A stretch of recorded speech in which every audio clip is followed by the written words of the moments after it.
decided in 2004 that we needed to specialize our name a little bit more so that we were more identifiable. There are a lot of medical technologists, there's farm techs, there's CNA techs, there are respiratory techs. Med tech is very, very generic and it's very archaic, so we had to give ourselves a super long name. I don't know why they just changed it to something else, but anyway, high school diploma, you guys are on your way. 4-year bachelor degree in clinical lab science. This is super important because it's just a 4-year bachelor degree. The first 3 years, what you'll do is just your basic undergrad stuff, and then your final 4th year, you are sent into a clinical setting. You will be at a lab 8 hours a day working like a med tech. You'll go through each of the different divisions of the laboratory, meaning like micro, hemo, coag, blood bank, histology. I'll go through those a little bit more in detail in a minute. Mean salary first year, $21 an hour when you graduate. That might seem like, okay, that's pretty decent living. The other thing of that is loan forgiveness. They will offer you loan forgiveness for the debt that you've accrued during this time. There are some institutions that will offer up to $10,000 over the course of 5 years. So every year they're going to be knocking off $2,000 of your debt. And some people say, well, I don't want to work at one place for 5 years. If you get the leverage of going from point A to point B, you can tell them, hey, I've got this much outstanding remaining, can you help me take care of it over the next however many years? People are very, very wise to do so, especially with all of the younger generation trying to keep you guys in the lab. There aren't med techs falling out of the sky, as they say. There's a lot sexier jobs out there than being a med tech.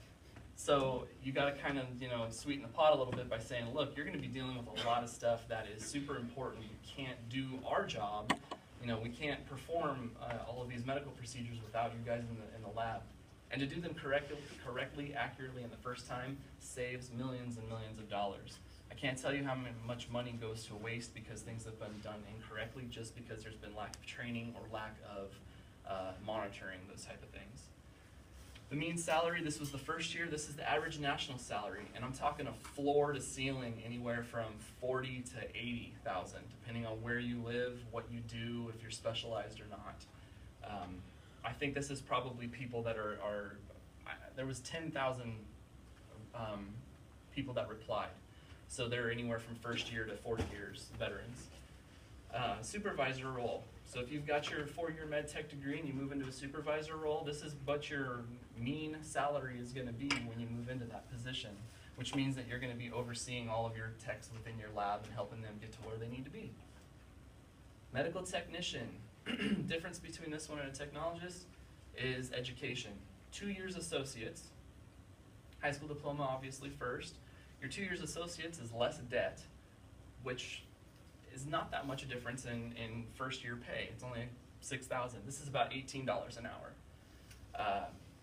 And what I told the previous class is I looked at the national average, or the mean salary, I'm sorry, from about Colorado to Iowa and kind of in our little area, because then you can compare that amount to what you're going to be living expenses are here. You move to the coast, it's going to go up or down or whatever.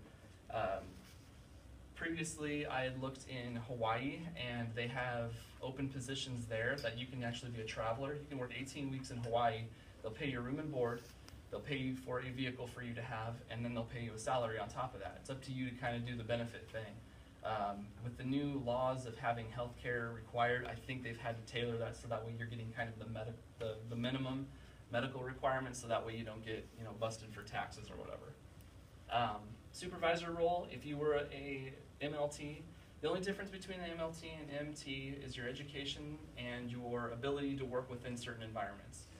You're not going to be working like solo in a blood bank area without a med tech or a supervisor over you. It's just for technical purposes for the most part. You don't have a lot of the education as far as like the didactics and the theory and the book work and stuff. The beauty of this is you have less debt, you've gone to school for 2 less years, and after 3 years you're eligible to sit for the med tech board certification test. So then you can become that med tech, you can get your bump and raise, you can have the rest of your debt pretty much wiped out, and you're going to bump up into a higher salary pay grade. Different areas of the lab. I'm just going to touch on the ones that I'm really attuned to here in Omaha. Chemistry, serology, hemo, coag. About 80% of lab tests are considered chemistry serology.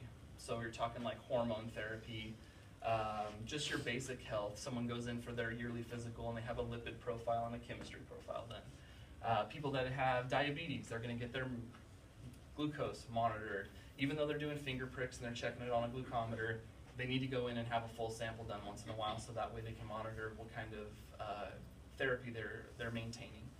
Hematology and coag. Hematology refers to our red cells and white cells and our platelets. Do you guys know what a red cell's main function is? Carry oxygen. Perfect. What about a white cell? Immune system. There you go. And platelets. Clotting. Man, you guys are on your way. Piece of cake. Coagulation. This has to deal with blood thinning. So it's going to be affecting how platelets work and how your liver develops certain proteins so that way you can coagulate appropriately. You guys know who Chris Bosch is? He's at least my most recent example that I can relate to. He has not been able to play because he's had blood clots. You know, years ago they used to talk about Tommy Frazier having blood clots because he had a coagulation deficiency. I just read an article the other day, I don't know the dude's name, but he's an MMA fighter and he has to retire because he has a factor 13 deficiency. That is, if he gets hit and he starts bleeding, his body's not going to know that it needs to make more blood so that way it will stop the clotting. He'll actually end up bleeding internally until something is done about it. It's pretty scary. There's some factors that you can be deficient without, and you can get back up to par just from simple nutrition, and some people that actually have to have medication for it. And, you know, Chris Bosch being 7'1", that's a lot of leg to have a blood clot land in. So if that tears off and lands in a lung or a brain or a heart, it could be pretty serious. Lab departments, again, blood bank. This one is the one that people think of, and so is this little procedure going on over here. You guys know what that procedure is referred to as? What's that? Giving blood. Phlebotomy. Our phlebotomists go out and they probably draw anywhere from 40 to 60 blood draws in a 2-hour span every single morning at every facility. I know one gal that I worked with at Emmanuel, she had 74 blood draws in one day, 1 8-hour period. We were pretty low that day on staff, by the way. she was rocking it. Thing is that, yeah, that's a lot of draws and that's a lot of success in doing those things, but you could introduce opportunity for fatigue. You don't want someone to be, you know, just a robot and doing drip blood draw after blood draw. We see people in a room only maybe 5 or 6 minutes tops. If I was to draw every single one of you guys in here, I could probably get done within an hour, but there's no way I'd remember any of your names or your birthdays by heart. It's just, you get into that mode of, I need to do this so that way you're safe. I'm only caring about making sure I don't harm you and getting it correctly. These people work in a very stressful environment. I shouldn't do that because I'm trying to recruit you guys. We expect a lot from our phlebotomists. They're very professional, they're very people-friendly, they're very good at what they do. It is an art form, and I will always and forever say that drawing blood is an art.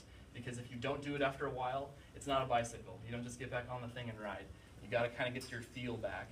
I know that I've gone into rooms to draw people's blood and it's been pitch black, and they're like, you want the light on? I was like, no. It's like 80-20. Like, I kind of look, but I do more feel than anything. You can see veins. You know, if I were to roll up my sleeves and show you veins, there's 1 or 2 I'd go into, but you'd see 20. There's some veins you just don't go into. They're not stable enough for a needle to puncture and you to obtain anything. You know, old ladies that have very soft skin, they're fun to hug, not to poke. they're meant to be taken care of that way. There's times where you've gone to put a tourniquet on someone and the skin here ends up over here because you've pulled it up there. They're so loose and flabby and everything. You've gone to pull an arm away and it's like 3-day hospital BO in your face. It's not the most attractive thing. Or hospital breath. Someone turns over and is like, good morning. It's like, whoa, you've been here a while. And so then I just combat it with coffee breath in the morning. It's like, great, I'm awesome. But you know, it's something that it takes a lot of practice, but once you got it, like I feel like you get it. And there's some people that just aren't out for it, or are not cut out for it. I've drawn people that have passed out, and I've watched people drawing pass out. So it's like, you feel bad for the person that didn't do anything wrong, and the person drawing the blood tips backwards. And you're like, whoa, wait a minute, not for you. I've seen people throw up from blood being drawn before. Just, I mean, like exorcist projectile vomit. I've been in situations where I've drawn someone handcuffed to a bed, or they've been like lying on a floor covered in blankets and coats, because if they're covered up, no one can find them. You know, they're safe. There's a lot of interesting, yeah, there's a lot of interesting things that we've run across. We've had things thrown at us, things broken, things. It's What's the weirdest thing? the weirdest thing. Yeah. I think she's recording, so I probably better. No, it's okay. It's okay. I've had people that have actually broke off the sharps containers off of walls. They've taken chairs and smashed them off. I've seen people trying to stick their hands in there before because they were going to get their syringe. That's mine. You used it on me, so now it's mine. It's like, no, dude. There's like 40 other people in there. That's gross. Don't do that. I don't know. I could go on and on about terrible, terrible stories. I could go on and on about awesome stories too. So let's stick with that. All right, microbiology. People have heard of MRSA. People have heard of staph. People have heard of all kinds of nasty bugs that you get. One thing that we're talking about right now is viral, the Zika virus. We actually have some people that are in Africa right now that are studying kind of what the basics, like what is the means of transmission. We've got the Olympics coming up in a couple months. We have a lot of women that are super scared to go if they're pregnant or planning on getting pregnant because it can be transmitted through the uterus into the baby and cause a lot of problems. So that's pretty scary. There's a lot of studies that go on. There's a lot of stuff happening now that you won't hear about for 3 years. There's a lot of stuff you're hearing about now that happened 3 years ago. So the cycle of how you find out information and what is being done is constant. In micro, it takes a while to grow samples. Well, it takes a while for us to get the information out there too, because we don't want to just be, we're not twittering anything on medical stuff, because some people will find out and be like, oh my gosh, this is the best thing ever, and finds out it's completely wrong. There's a company that's in California, and I cannot think of the name of it because it's not important. There's a gal that has been trying to develop like this micro sample of blood, 1 drop of blood, and you can do like 15 tests.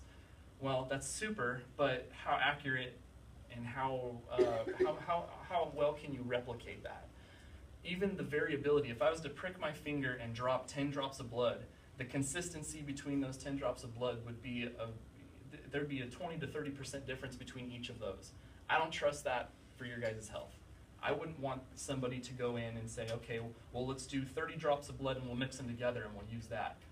That's great too, it's a great theory, but if you were to actually obtain a venous sample and it was like a true representation of what's going on in your body, think of that tube of blood as a time capsule. What's going on inside me right now at that given time? Over time, it's going to degrade, of course. There's some tests that are only good for a few hours. Some tests are good for up to a week. If you freeze them, they're good longer, but you want to avoid freezing and thawing samples. There's all kinds of different rules with stuff. You guys know the